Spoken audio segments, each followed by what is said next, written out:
အားလုံးမင်္ဂလာပါအခုတော့ကျွန်တော်တဲ့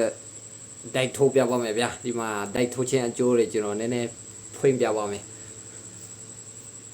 ဒိုက်ထိုးခြင်းဟာဘာပစ္စည်းမှမလိုပဲနေရာမှာရွေးပြုလုပ်နိုင်တဲ့အကောင်းဆုံးခန္ဓာကိုယ်အပေါ်ပိုင်းလေ့ကျင့်ခန်းတစ်ခုပဲဗျာ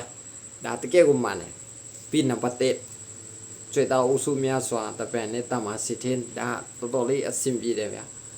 ကျွန်တော်တို့ပခုံးရဲ့လက်မောင်းရဲ့ပြီးနောက်ကျွေးသားရဲ့ခန္ဓာကိုယ်one bite အကုန်လုံးသူထိမ့်သိမ့်ပေးတယ်ဗျာဒါနံပါတ်1ပြီးဒါတော့ကျွန်တော်တို့တော်တော်လေးအရေးကြီးတယ်နံပါတ်2ဒါနှလုံးကြက်မရေးကောင်းမွန်စေတယ်ဗျာဒါတိုက်ထွေးခြင်းအကျိုးတွေတော်တော်လေးကောင်းတော့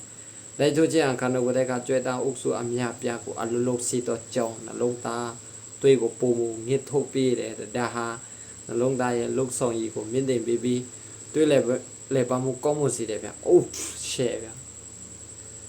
ပြီးနံပါတ်3ကတော့ကျွန်တော်တို့ခန္ဓာကိုယ်အနေထားကိုသူကအကောင်းဆုံးပြုပြင်ပြတယ်ဗျာတိုက်ထိုးခြင်းအကျိုးတွေ